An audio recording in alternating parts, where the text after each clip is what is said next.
글로벌 인사이트 함께 가보도록 하겠습니다. 글로벌 주식시장의 주요 이슈를 심층적으로 분석해드릴 거고요. 자, 오늘 이 시간은 펠리즈 투자앤리서치 김민수 대표 나와 있습니다. 대표님 어서 오세요. 네, 안녕하십니까. 네, 반갑습니다. 네. 자, 첫 번째 이슈는 미국인이 뽑은 미국 기업 중 가장 윤리적인 기업이 발표가 됐다고 합니다. 이거 네. 기업 입장에서 보면은 굉장히 영예스러운 부분일 수도 있어요. 이게 미치는 영향력에 대해 살펴볼 텐데 주가에도 반응이 됐다라는 그런 생각이 듭니다. 자, 어떻게 현재 동향이 조사가 됐습니까? 예. 네, 미국 같은 선진국 같은 경우는 기업의 윤리성에 대해서 상당히 네. 좀 따지는 부분들이죠. 그렇죠. 네, 예. 그러다 보니까 이와 관련된 부분들도 한 번쯤은 챙겨봐야 될 흐름이 아닐까 생각되고 있는데 예. 그런 관점 쪽에서 경제 유력지인 포브스와 비영리 연구단체 저스트 캐피탈에서 같이 공동으로 연구한 결과가 나왔는데요.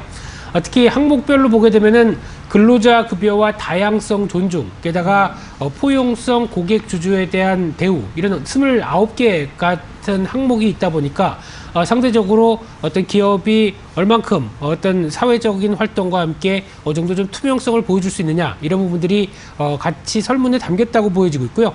그런 쪽으로 봤을 때 주가에도 영향을 미칠 수밖에 없는 게 기업 활동의 근간은 신뢰겠죠. 네. 게다가 주주 가치와 연결되는 부분들, 그리고 중장기 펀드 같은 경우는 기업의 윤리와 관련된 부분들을 꼭 챙겨본다라고 하게 되면 이런 쪽도 수급에 영향을 끼치겠죠. 그러다 보니까 확인되는 부분이 있다고 봐야 될 것 같은데, 그러다 보니까 이제 순위가 나온 부분을 봤었을 때 저희가 대부분 아는 회사들은 많이 들어가 있습니다.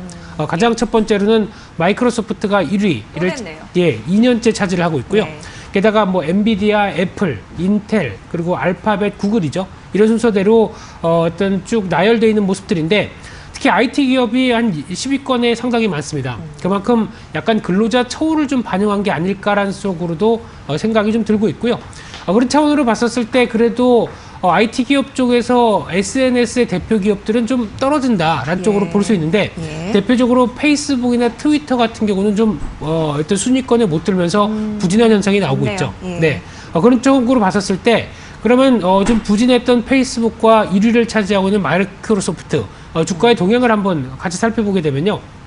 일단 물론 이 부분이 모든 걸 말씀드릴 수는 없다라고 보여지고 있지만은 그래도 마이크로소프트가 계속 꾸준하게 주가가 강하게 나갔던 배경 중에 하나는 물론 실적도 있겠지만은 이런 어떤 윤리적인 부분에 대한 기대감도 작용을 한다. 상대적으로 페이스북 같은 경우는 오히려 고점을 경신을 못하고 좀 정체가 되는 모습들이 확인이 되고 있는데, 아무래도 이런 여러 가지 이슈에 따라서 부담을 갖는 게 아닐까라고 보여지고 있는데, 특히 페이스북 같은 경우는 지금 직원급여 항목 쪽에서는 인터넷 기업 쪽에서 1위를 차지했습니다. 그래서 기대감은 높다고 하더라도 이 프라이버시 보호나 소통 같은 고객 처우 부분 쪽에서 못 따라가는 모습들이고요. 대표적으로 2016년도 대선 당시 때 정치 컨설팅 업체가 제공한 정보를 수천만 건을 트럼프 대통령의 공화당 후보에 제공했다라는 관점이 나오다 보니까 이에 따른 부담도 상당히 좀 컸다고 볼 수 있을 것 같고요. 특히 트위터 같은 경우도 순위가 하락하는 모습들인데, 조금 아쉬운 게 트럼프 대통령의 주요 창구 창구 노릇을 많이 하죠. 근데 오히려 트위터는 그에 따른 걸맞은 지위를 못 보여준다라고 하는 게 조금 아쉬운 모습이 아닌가 생각되고 있는데요. 특히 SNS 업체 같은 경우는 대중이 신뢰도를 바라볼 때 그만큼 생각하는 것보다 많이 신뢰성을 가져가지 못한다라는 쪽도 약간 약점이 아닐까 생각이 들고 있고요.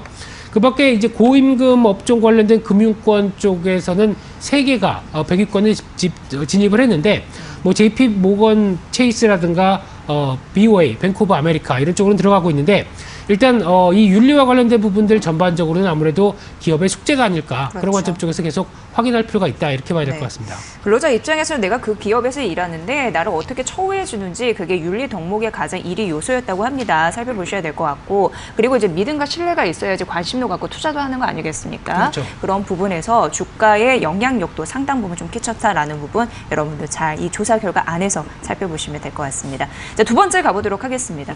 참 이 시즌이 그런 것 같습니다. 애널의 그 리포트도 많이 나오고, 그리고 여타 다른 전문가들의 시장 분석도 나옵니다. 2020년도 연간 전망인데 중국 시장은 과연 어떨런지 궁금하지 않으십니까? 그 부분에 대해서 저희가 좀 점검해 드리겠습니다. 대표님 어떻게 보세요?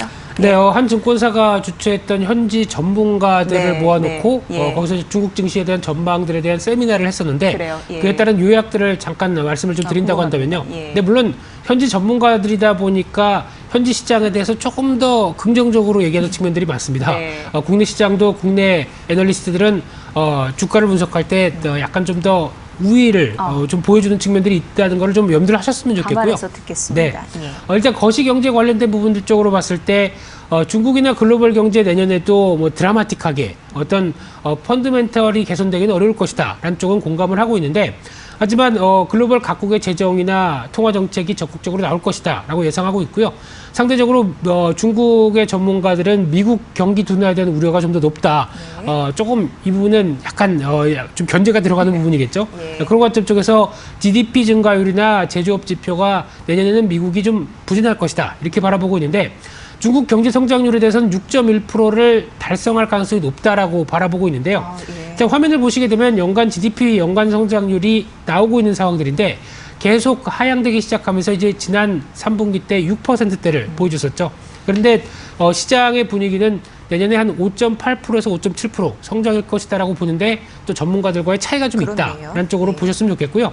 특히 얘기하는 부분들이 올해 초부터 이제 부양책에 대한 효과가 이제 거의 가시화가 될 때가 되지 않았느냐. 특히 1분기 때 부양책을 보여줬던 부분들이 한 4분기 때까지는 좀 나오지 않을까라는 쪽으로 보여지고 있는데, 통상적으로 정책 효과가 시행되게 되면 반년이 걸리고요. 게다가 40개월 주기 재고순환 사이클까지 고려한다라고 하게 되면 한 저점이 4분기에서 내년 1분기 정도가 아닐까라는 쪽으로 추정하다 보면은 경기가 이제 반등할 수 있다라는 쪽에 대해서 그래서 한 내년에 6.1%를 달성할 수 있지 않을까 이렇게 바라보는 부분이라고 봐야 될 것 같고요. 또 하나 얘기가 많이 나오고 있는 스태그플레이션, 특히 그렇죠. 예. 물가가 상승하면서 경제는 별로 안 좋다라는 쪽으로 받게 됐었을 때 이 가능성은 좀 아무래도 우려가 좀 심하다라고 좋은 거니까. 바라보고 있는데, 아무래도 아프리카 돼지열병 때문에 올라간 돼지고기 가격 때문이다라고 하게 되면 이 부분이 안정되게 되면은 오히려 물가에 대한 부담이 줄 수 있다 이런 쪽으로 얘기를 하고 있고요. 네. 하지만 이제 부동산 시장은 침체가 이어질 가능성이 높다라고 바라보고 있는데, 특히 중국 정부가 부동산 성장 엔진에 대해서 그렇게 강하게 어떤 드라이브를 걸지 않을 것이다. 그래서 하락폭은 증가할 걸로 보여지고 있는데, 벌써 중국 주택가격 지수의 추이를 한번 보시게 되면은 지난 2017년도의 고점을 2018년도 중반 때 한번 찍고 다시 내려오는 과정이죠. 그러다 보니까 여기서 중국 정부가 강하게 드라이브를 걸 가능성이 없다라고 하게 되면 아무래도 하향 안정화가 나올 가능성이 높지 않을까라는 쪽으로 바라보고 있는 상황들이고요. 두 번째로 증시 관련된 흐름을 보게 되면은 무엇보다 증시 관련돼서 그래도 기대감을 높이는 쪽은 달러와 약세다. 그래서 신흥국에 대한 자금 유입들이 들어올 것이다 라는 쪽에 대한 기대감이 높고요. 그래서 중국 증시의 최근 3년간 평균 흐름을 봤었을 때 그보다는 좀 낮은 12개월 선행 PER을 봤었을 때는 한 12배 약간 넘는 정도, 이 정도로 전망을 한다라고 하게 되면 내년 MSCI 중국 지수 기준으로는 한 12% 정도 올라올 수 있는 여력들이 있지 않을까라고 보여지고 있는데, 하지만 최근에 상해 종합지수의 흐름을 보게 되면 좀 답답하죠. 그렇죠. 네, 국내 증시가 그나마 좀 더 선방한다라고 보여줄 수 있을 정도로 상해 종합지수 같은 경우는 계속 3030선에서 50선 사이, 여기가 중기 저항권으로 자리 잡고 있습니다. 그러다 보니까 이 부분만 들어오게 되면 밀리고 하는 현상들이 나오다 보니까 탄력들은 생각보다 그렇게 강하지 않다라는 관점 쪽에서 적어도 3000선 초반대를 안착해서 뭔가 변화를 보여주기 전까지는 아무래도 중국 지수에 대해서 기대감이 아직 그렇게 썩 높지는 못하다는 것도 염두하셨으면 좋겠고요. 또 하나 유망한 섹터 쪽으로 봤었을 때 4차 산업혁명 관련된 종목들을 보자라는 관점 쪽으로 나오면서 텐센트가 얘기 나왔습니다. 특히 텐센트 같은 경우는 중국의 전자상거래 규모가 미국의 10배다. 왜 꼭 미국과 비교하는지 모르겠는데요. 네, 그만큼 경쟁 의식이 강하다고 봐야 되겠죠. G2 국가니까요. 네.